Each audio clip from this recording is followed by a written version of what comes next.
I rise like the sun sometimes, but then I fall. Like a black moon, I rise when the night falls. When the night falls, the mic calls, so listen, it's the ultraviolet rays that keep me rising on the mission. I rise like the sun sometimes, but then I fall.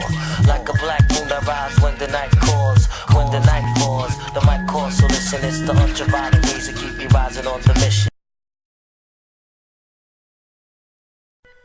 What up, hype beasts? You already know who it is. It's your boy back with another NBA video. So today's video is about the 5 best free agent destinations for one D'Angelo Russell.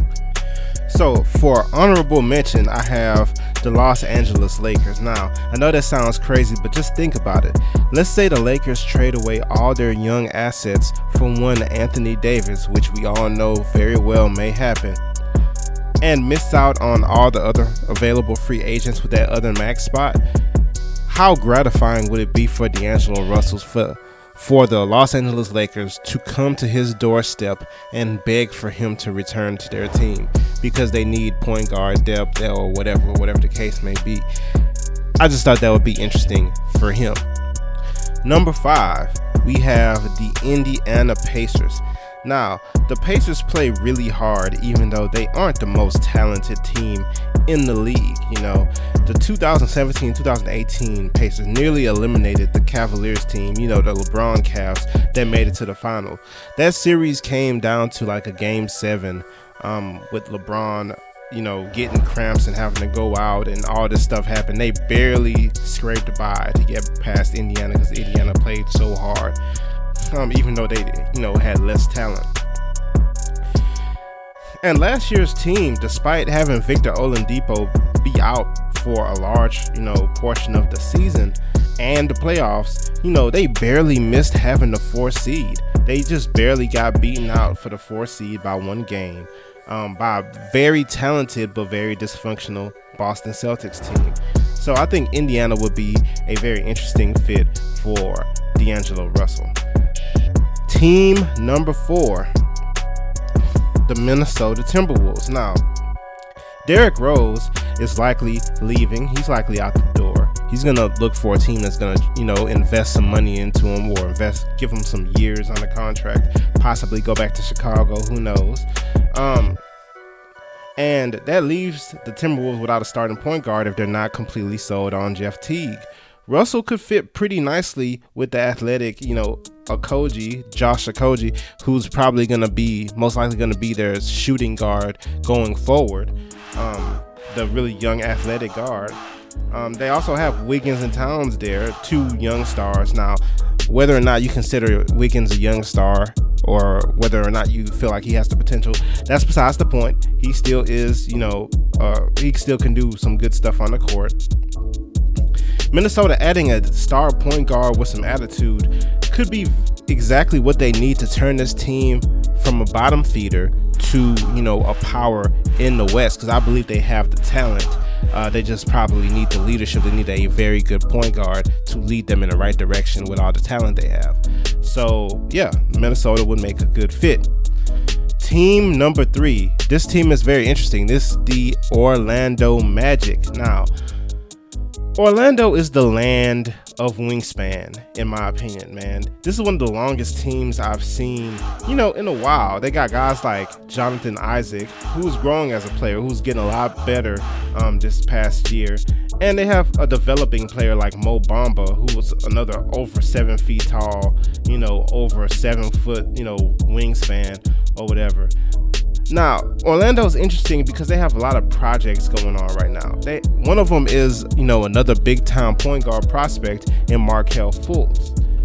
Now, that's going to be interesting. If Markelle Fultz turns out to be good, then it will probably be a bad decision for Russell to go there because, you know, they're going to have to make a decision out of him or Markelle Fultz. But Markelle Fultz, nobody knows if Markelle Fultz is even good. Yeah, he was the number 1 pick, but nobody even knows if he's actually a good player or not. We haven't really seen enough to be able to make a decision on that. Also with Orlando, All-Star Vucevic is likely out the door.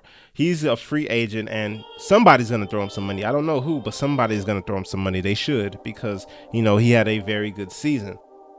Now, Orlando is a very tough team to talk about because they could very easily become like the new Milwaukee Bucks and have, a bunch of, good players, a bunch of crazy long players, a bunch of athletic players that teams have to come in and deal with. Or, it could be a situation where they lose Vucevic and end up being a bottom feeder in the league, for years to come. So it's a very interesting situation with Orlando. However, Russell's team on the Orlando Magic, his role on the Orlando Magic would be bigger than basically any other team that he would join. And he would have a co-star there in Aaron Gordon, who's also really good.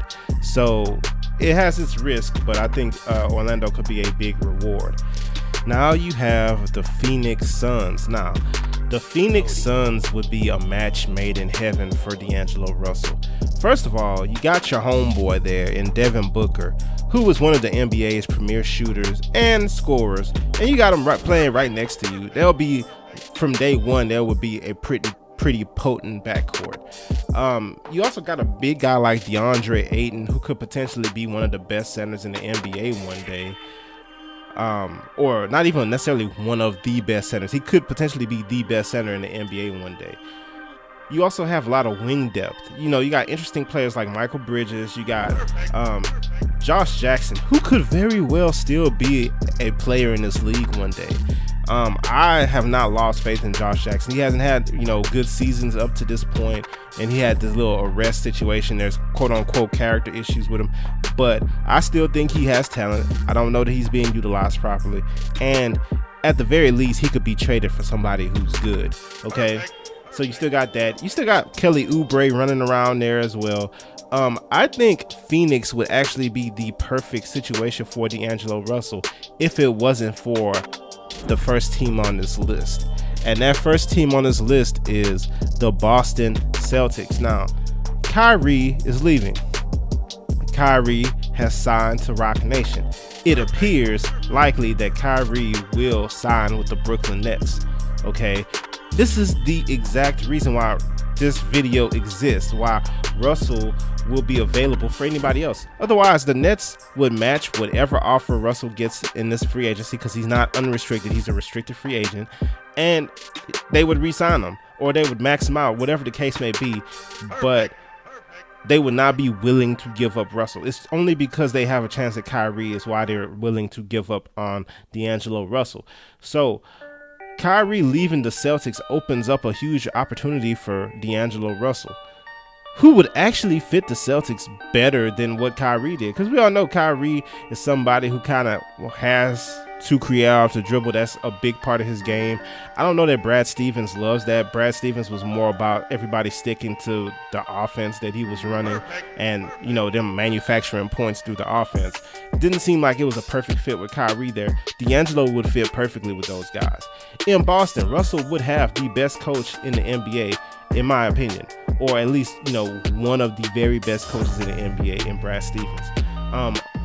He would also have a potential superstar in Tatum. Now, I know Tatum has been getting a rough, time out there with a lot of fans on NBA Twitter, but Tatum is legit. We saw the real Tatum in that playoffs when Boston made it to the Eastern Conference Finals with injured Kyrie and injured Gordon Hayward. So I'm not trying to hear that Tatum isn't a superstar. We already seen it. We've seen it at the biggest moments. It's a little bit different when you have a superstar point guard out there who, features himself in situations where the prior year they were featuring you. A little bit of a different story. But you a potential superstar in Tatum. He'll have an all-star in Horford, an all-star big man, all-star center. And he even has a former all-star in Gordon Hayward, who, another thing people forget, Gordon Hayward had a pretty terrible injury or whatever. Paul George himself says, when people were talking about Gordon Hayward not playing well or possibly losing it, that it takes that full year to really recover. If you remember when Paul George came back from his broken leg, that next season, even though he was healed or whatever, the next time he played, he wasn't a Paul George. It took another year after the full year that he played before we started to see that old Paul George come back. All right, so this very well could happen with Gordon Hayward. I did not give up hope for Gordon Hayward. He very well may get back to what he was next season. Okay, so that's another player who could potentially be an all-star. They have another potential all-star in Jaylen Brown. Now, I love Jaylen Brown's game. I know a lot of people don't like him or whatever, but he's an athletic freak. He's an absolute freak. And at times, he looked like he could be a defensive player of the year candidate. At times, he doesn't do it consistently enough, but at times, when he really wants to lock somebody up, they will be locked up. He is athletic, and his shot is getting better every season. His ability to handle and stuff, he's becoming more complete little by little, which is fine with me. Adding Russell, after losing Kyrie, would help keep them in the midst of the fray, at the top of the Eastern Conference. In the East, man, a lot of people talk about the West still being better. That's, nonsense. The West is not better than the Eastern Conference at this point. They probably have more teams that are above average in the West, I guess you can say. But all the best teams, other than the Golden State Warriors or whatever, are in the Eastern Conference. You got to deal with giants like the Bucks. You got to deal with, the champion Raptors. The Raptors just won the championship, for goodness sakes. If Kawhi Leonard stays there, which he probably should, if we're being honest, he probably should stay there. If he stays there, they're gonna be, a problem to get through, because once somebody wins the championship, okay, it's a little bit different story. You're not playing against that same team who are unsure of themselves anymore.